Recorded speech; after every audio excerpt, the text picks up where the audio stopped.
copyrighted program created by Rio Grande.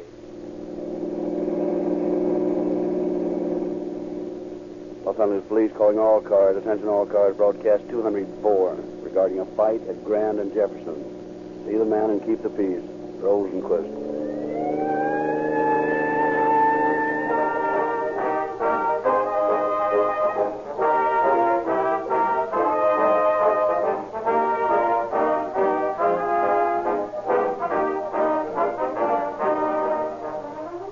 Aviation has its test pilots.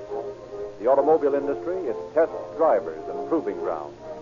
And California, with more automobiles than any other state in the Union, is the proving ground for gasoline. Here, the test drivers are the men at the wheels of police cars, fire engines, ambulances, and other emergency equipment. They are the men who drive the most. These impartial authorities, after trying all makes of gasoline, unhesitatingly say, Rio Grande cracks gasoline all the way. And the proof of their statement lies in the fact that last year they drove 55 million miles with Rio Grande cracked gasoline exclusively. Back of that unsolicited, unpaid-for recommendation are the reasons which make it easily understood. Rio Grande cracked continues to deliver quicker starting, steadier acceleration, longer mileage, greater reserve power, and the maximum speed of which a car is capable. Their reasons are your reasons, too. Enjoy police car performance in your automobile.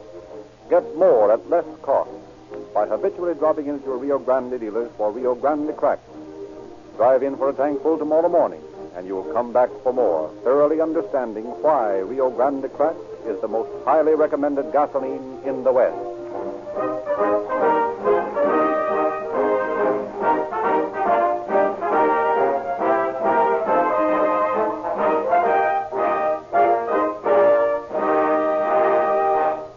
Davis, may we ask you to open our program? I am not personally in favor of commending a police officer for every arrest he makes, appreciating the fact that he is paid for his services and fulfilling an obligation to the city. However, in this case we're about to hear, I have personal knowledge of the handicap the officers worked under, and when they succeeded in bringing their man to justice, it would seem negligent to let such work pass without commendation for such faithful service. Of necessity, we must touch only briefly on the work done by Officers Condaffer and Hickey in solving tonight's case. But their relentless pursuit of the criminals involved resulted in a capture and conviction, and again emphasized the fact that crime does not pay.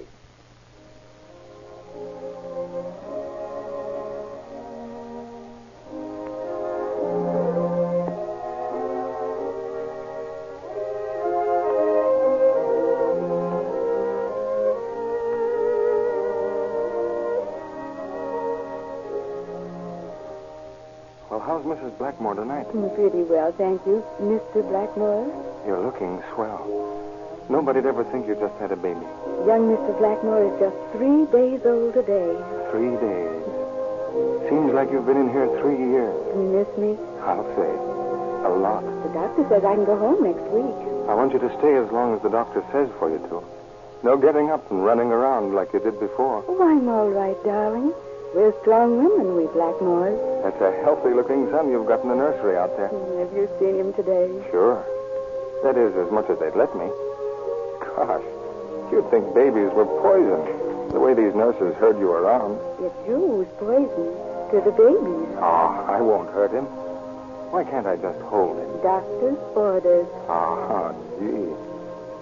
Gosh, that's half the fun, playing with him. You'll have plenty of time for that when we get home.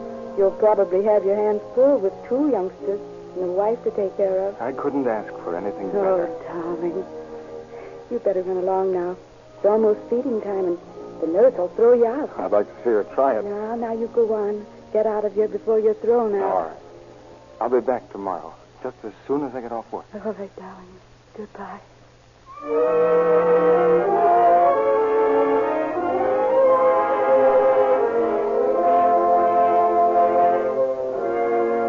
Christy Blackmore never came back. Next morning, the 27th of October, the bleak dawn found him standing on the street corner, waiting for the car that would take him to work. An automobile pulled to a stop. Give you a lift, Betty? Why, yeah, thanks.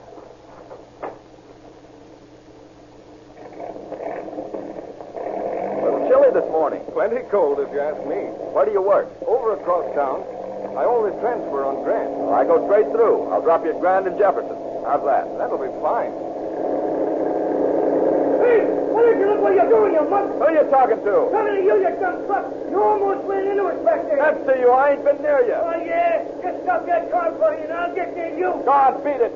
Listen, mutt, I'll knock your teeth on your throat. You get hard with me. Oh, yeah? Yeah. Say, that guy sounds like a foghorn. Who does he think he is, anyway? Oh, some punch-drunk pug, I guess, from the looks of him. They're still following you. Let him follow. I don't care. Well, you can let me out at the next corner. Okay. Hope you get to work on time. Oh, thanks. I've got lots of time. It isn't far from here. I'll let you out before the light changes. Okay. Thanks a lot for the lift. Don't mention it. Be seeing you.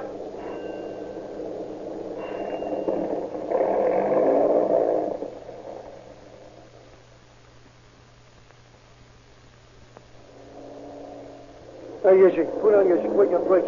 I see that bozo what was in that other car. I'm going to take care of him. Come on, Twig. All right, wise guy. Here's how we handle mugs like you. Take it, Twig. Yeah, that'll hold him for a while. Let's try it, Twig.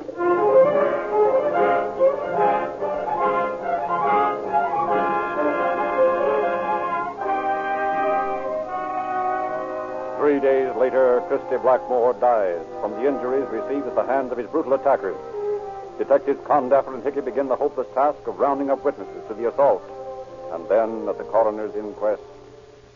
You have viewed the body? I have. And you recognize the man? He was my brother, Christy Blackmore. Do you know how he met his death? No, I don't. Was he married? Yes? Any children? 2. A boy 2 years old and another just 6 days old. That will be all, Mr. Blackmore. Sonny Edwards. Yes, sir? Where were you on the morning of October 27th when this fight occurred? I was on the southeast corner of Jefferson at Grand. I was crossing the street when I saw the car stop. What were you doing on that corner at that hour of the morning? Well, I'd looked to see if any money had been left, and then I counted my papers. Oh, you sell papers there? Yes, sir. I have a rack there. Well, as I said, I saw this car drive up. It was a Hudson, I think. And these 3 men got out.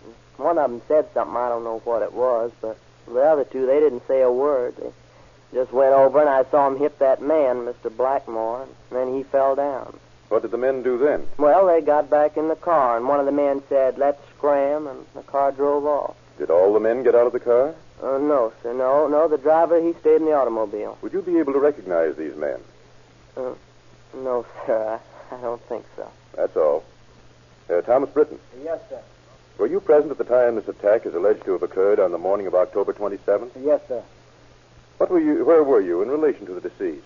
I was about 20 feet away at the time. Did you see him get out of the automobile? Yes, sir. I saw that gentleman over there, Mr. Kearns, drive up and let the other man out of the car.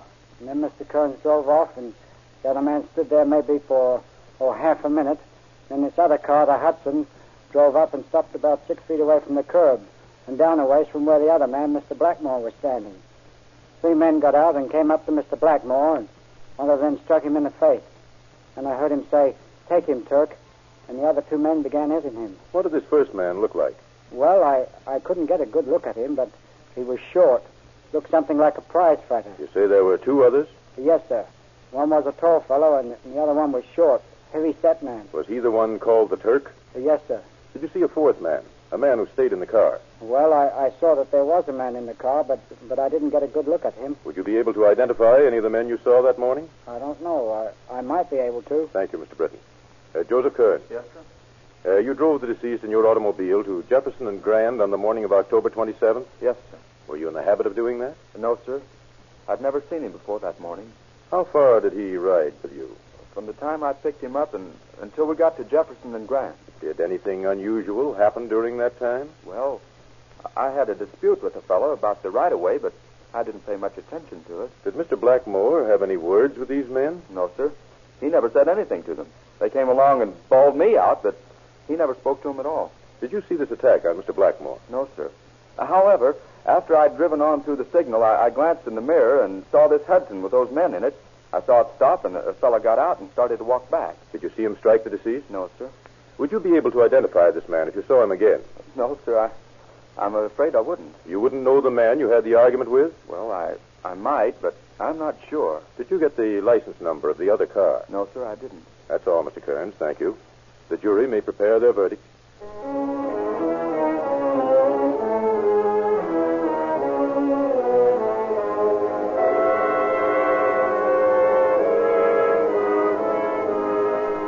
A few days later, Chief of Detectives James Bean sends for Lieutenant Condapper and his partner, Jerry Hickey. Sit down, boys. Thanks, Chief. Morning, Captain. What's been done about that Blackmore case? Plenty, but not by us. Just what do you mean by that?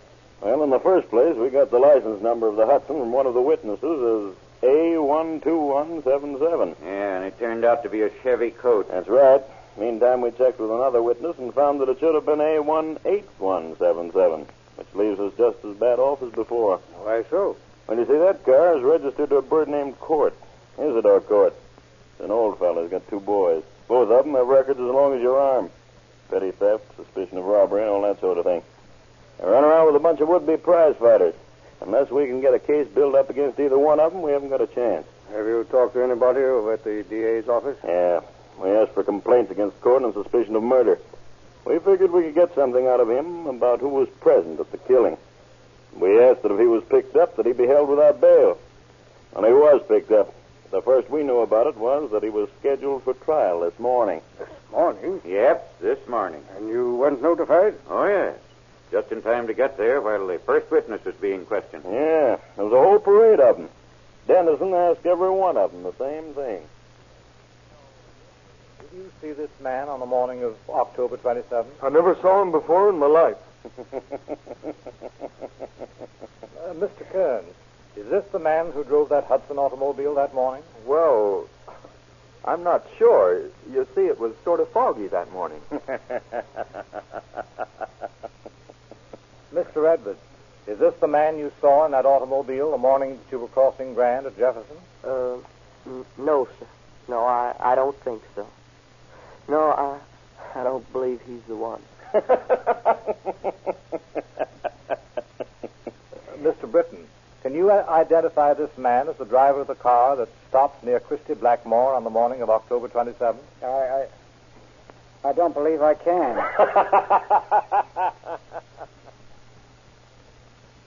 All the time, Court sat there, laughing out loud. The only thing I can figure is that somebody got to those witnesses before we did. Intimidation, you mean? Exactly. Well, what do you suggest? Well, I've got an idea. Maybe a screwy one, but then again, you can never tell. It might work. What is it? We might try it. You remember Blackmore's brother? Yes. Well, let's get hold of it. Get him to go to one of the newspapers and see if one of those sob sisters will run this story as her own idea. Maybe we can get some reactions from other witnesses that we don't know about now. Well, it's worth trying anyhow. Get in touch with him and let's see what happens. Right.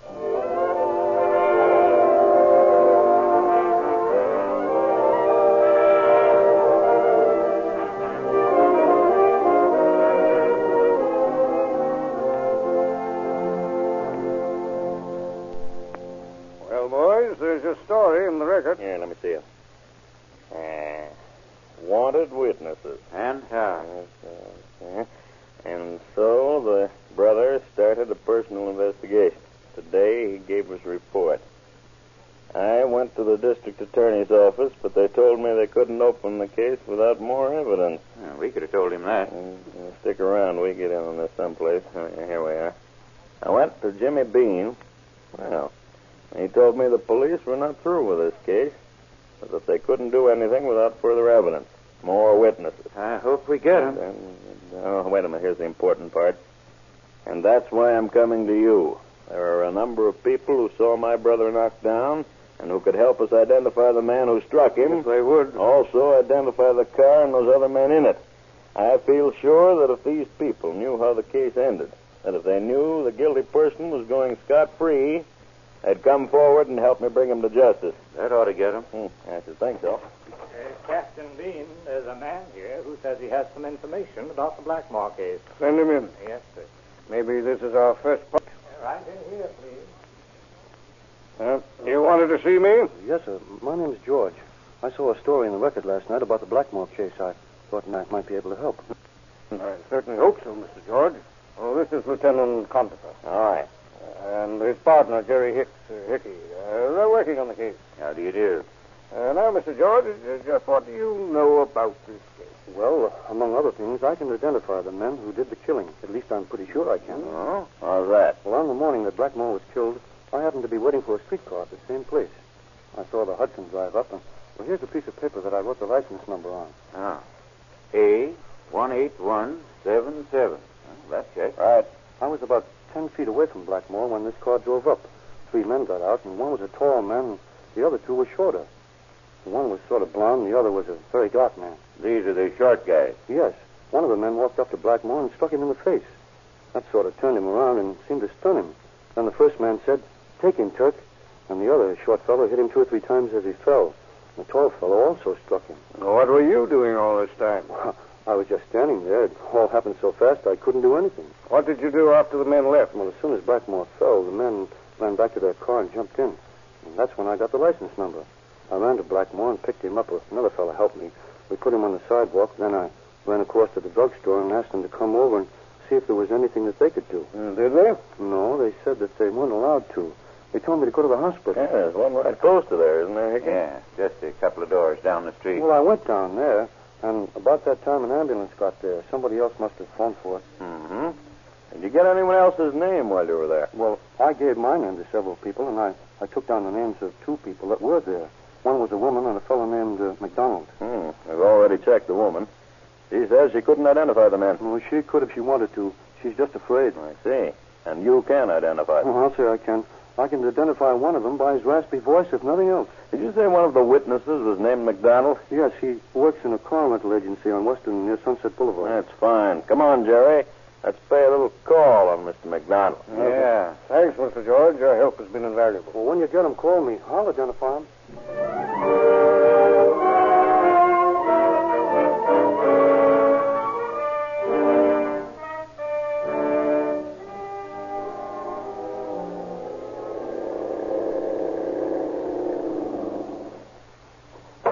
I'm looking for Mr. McDonald.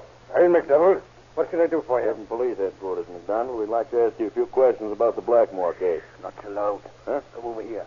How did you get my name? A fellow named George gave it to us. What's the matter with you? What are you looking for? Listen, if those birds see me talking to you, they'll give me a dose of what Blackmore got. I've got a wife and kid, you see, and I don't want to get mixed up in this. No, don't worry. We're not going to make trouble for you. We just want the man who killed Blackmore. Look, there's a place right up the street here. It's a place like this. As a matter of fact, the same guy owns it. I was in there the day Blackmore died. 3 fellas came and started talking to this fella. One of them... Let me take your packet, will you? What's the matter with Izzy's Hudson? Hey, the cops is looking for it. We was driving it this morning. We had to beat a guy up. Yeah, what's the beef now? Hey, shut his mouth off. We let him have it. You're going to get in a jam beating people up like that? Yeah, sure, will you? Well, how about the packet? Okay, take it. But you got to get me a set of tires for it. I'll take care of that. Well, I didn't see him when he came back, and I don't know what happened. But next time I saw the packet, it had a new set of tires on it. Then about 2 or 3 days after that, it was 3 days, I was over there again. And this bird comes in, the blue Hudson. Give me $5, Sam, for some flowers. Flowers for who? The toy kicked off this morning. We sent any flowers. Wasn't he with you the other morning when you kicked that guy around? Yeah, can you beat that? The both of them dying the same day. Turk was punched drunk anyway. Yeah, here's $5. I still think it's a waste of money. What do you care? You got a set of tires for that packet awful cheap. Yeah, that hot stuff's going to get me in stores someday. Well, you're always singing the blues, ain't you, Sam? So long, you croaker. I'll see you later.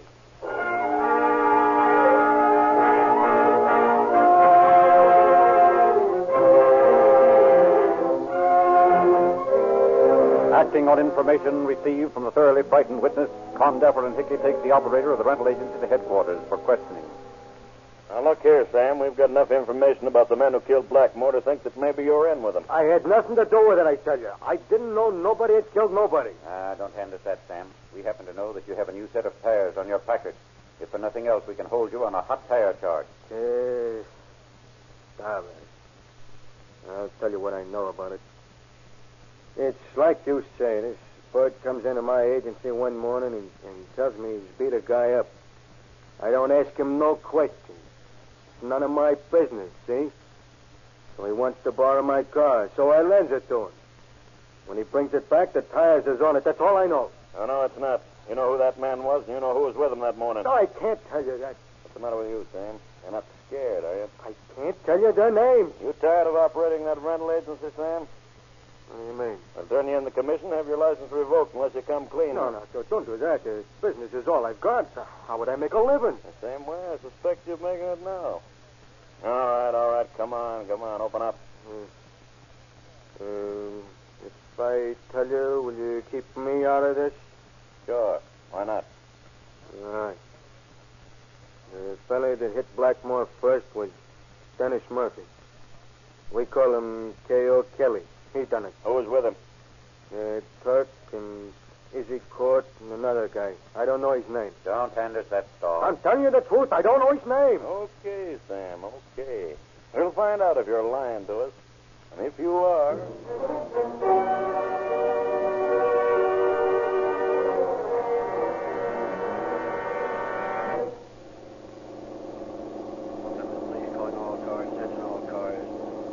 On broadcast 204. Be on the lookout for 3 men driving a blue Hudson sedan with a red stripe around the body.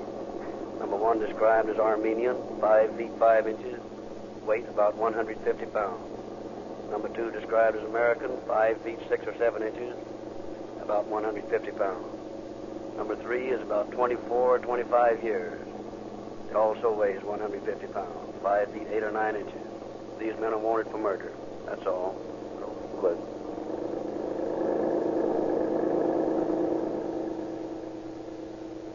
Get that description of those monkeys wanted by L.A.? Yeah, all 3 of them. Must be pretty tough babies, beating the guy up like they did. There's quite a bunch of thugs like that around town now.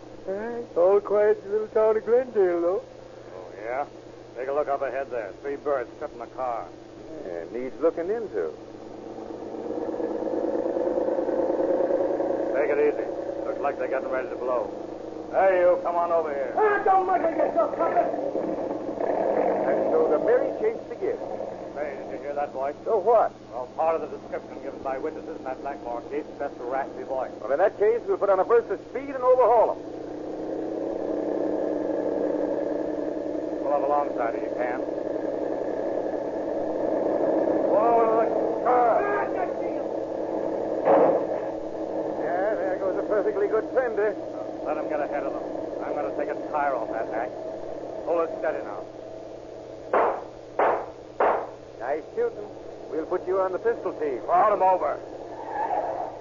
Keep your hands where I can see them. Here's a set of bracelets for each of you gentlemen. Oh, I hate funny coppers. Not half as much as I hate punk crooks. Say, Haiti, look at this. A 38 S&W. My. Carrying concealed weapons, too. Resisting arrest. And stealing auto accessories. Let's put them away.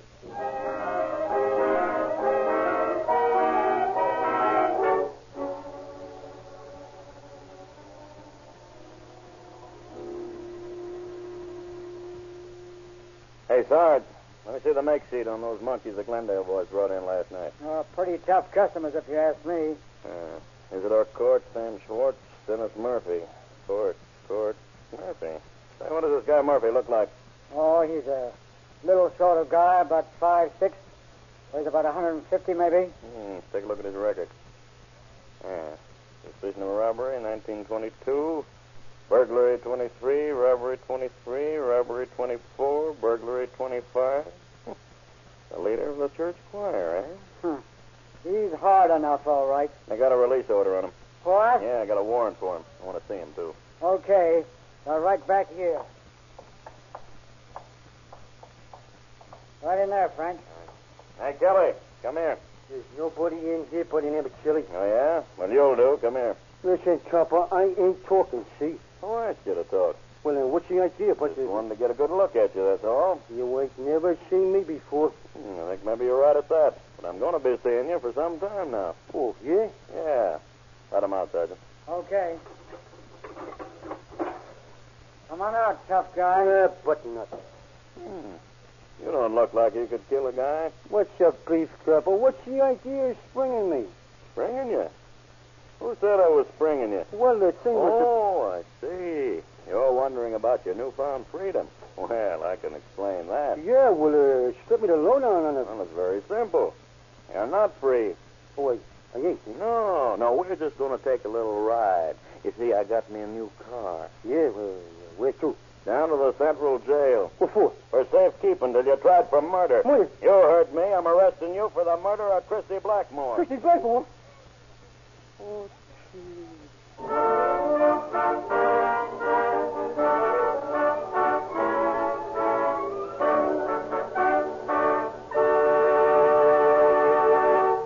You can't fool the millions of motorists in 45 nations of the world who swear allegiance to Sinclair Motor Oil, nor the 52 railway systems, 150 major airlines, airports, and airplane manufacturers, and the great fleets of ocean-going vessels, which have given the phrase Sinclairized for safety worldwide significance. They know the all-weather qualities of Sinclair Motor Oil. Sinclair Motor Oils maintain the same high lubricating values regardless of temperature. It is a fact that if you were to drive from the torrid zone to the Arctic, you wouldn't need to change oil if you were using Sinclair. The reason is as simple as it's important. Sinclair motor oils are subjected to the patented Sinclair process, which makes them heat and cold proof and completely removes petroleum jelly and wax, the two elements found in almost every oil you buy. If you want a lubricant that will flow as smoothly on cool mornings and evenings as in the heat of the day, at the same time providing the moving parts of your motor with the resilient cushion it must have, why then have the crankcase drained of the weary and sluggish oil you may have been using and have it refilled with Sinclair Opaline, the smoother, tougher lubricant that comes to you in sealed, tamper-proof cans at only 25 cents a quart. When you drive into your Rio Grande dealers tomorrow morning for your supply of police car performance, Rio Grande cracked gasoline, Sinclairized for safety, with all-weather Sinclair motor oil.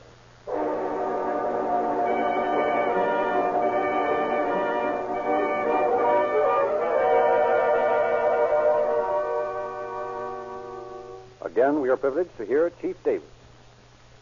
K.O. Kelly used one of his many aliases, was lodged in the central jail, charged with the crime of murder.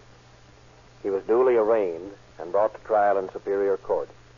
Isidore Court, again using an alias, turned state's evidence, and on September 22nd, 1926, Kelly was allowed to plead guilty to manslaughter and was sentenced to serve from 1 to 10 years in the state penitentiary. Thus, in a small measure, he was made to pay for his brutal and unprovoked attack upon a defenseless man. Thank you, Chief Davis.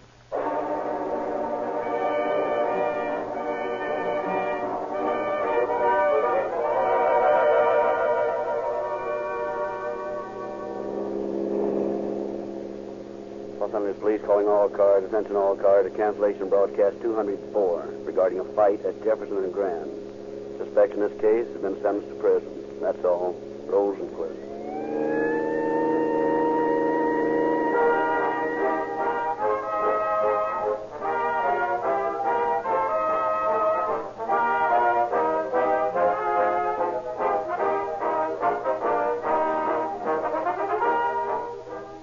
This is your narrator, Frederick Lindsley, bidding you good night for Rio Grande.